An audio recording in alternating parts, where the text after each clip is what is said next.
ఎలా వెళ్ళిపోతుంది మరి ఈ మనస్సు మనకి చెప్పకుండా, మన దగ్గర ఉండకుండా? అంటే ఆయన యొక్క ముగ్ధ మనోహరమైనటువంటి రూపం, ఆయనలో ఉండే ఆకర్షణ శక్తి అంత గొప్పది కనుక. కాబట్టి అటువంటి ఒక గొప్ప సౌందర్య రాశి, సౌందర్య నిధి అయినటువంటి ఆ శ్రీకృష్ణుని యొక్క సౌందర్యాన్ని చూసి వెళ్ళిపోయినటువంటి మనస్సును చూసి మనం ఎంత తన్మయత్వాన్ని పొందుతాం, ఎంత ఆనందాన్ని మనం పొందుతాం చూడండి. అడుగడుగునా ఆనందాన్ని ఇచ్చేటువంటి వాడు మన కృష్ణయ్య.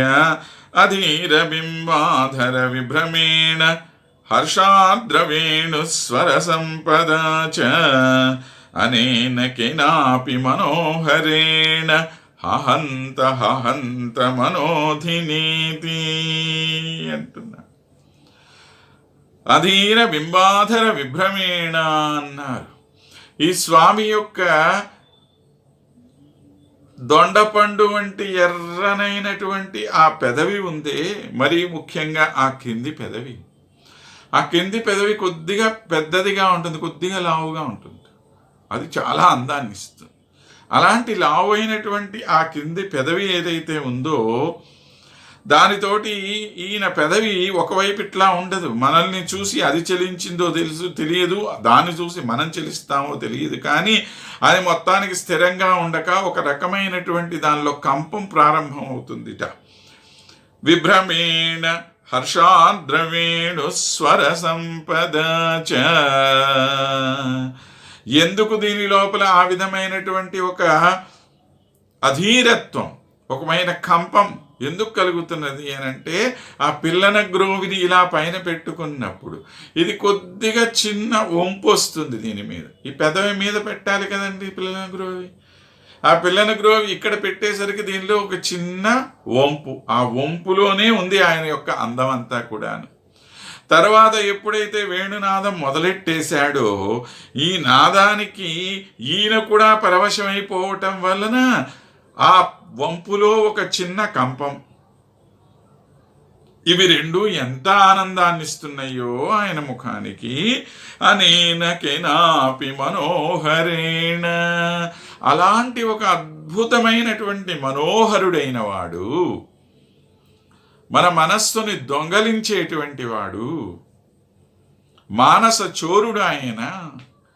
అలాంటి మానస చోరుడైనటువంటి శ్రీకృష్ణుడు నా మనస్సుకి మనోధినోతి, ఎంత కలవరం కలిగిస్తున్నాడమ్మా ఈ మనస్సు లోపల. ఆ కృష్ణుణ్ణి చూసి తట్టుకోలేకపోతున్నాను నేను. అబ్బా అబ్బా అబ్బా, ఎంత సౌందర్యం, ఎంత సౌందర్యం. ఆహాహా, ఇటువంటి సౌందర్యం కదా మనం చూడాలి. మన జన్మ తరించాలంటే ఈ సౌందర్యం కదా మనం ఆస్వాదించాలి అని చెప్పి మన మనస్సుని కలవరపరిచేటట్లు చేసేటువంటి వాడు మన కన్నయ్య. అలాంటి ఒక గొప్ప సౌందర్య నిధిని చూసి కలవరపడినటువంటి నా మనస్సు ఏమంటుందో తెలుసా? హహంత హహంత, ఆహా ఆహా ఆహా, అయ్యో అయ్యో అయ్యో అని ఆనందపడిపోతున్నది అది. ఈ హంత హంత అని అంటున్నాడు. అయ్యా నేను చనిపోయాను. హంత అంటే చచ్చిపోయానని అర్థం. చచ్చిపోవటం అంటే ఏం అర్థం? ఈ మనస్సు అక్కడికి వెళ్ళిపోయింది, ఇంకంతే. ఇక అది వెనక్కి తిరిగి రావాల్సిన అవసరం లేదు. అబ్బా అబ్బా అబ్బా అని చెప్పి ఆనందపడిపోతున్నాను అంటే, బాధ కలిగినప్పుడు కూడా హంత హంత అని చెప్పి అనొచ్చు, కానీ ఇది ఆనందంతో పలికేటువంటి మాట.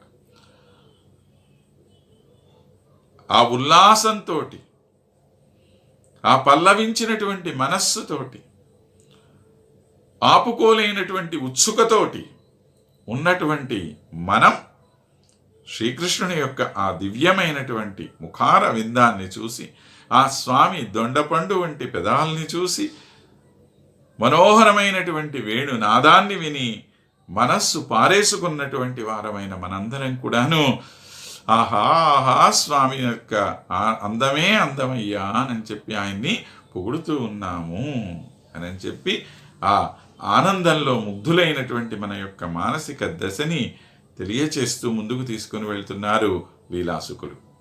స్వస్తి.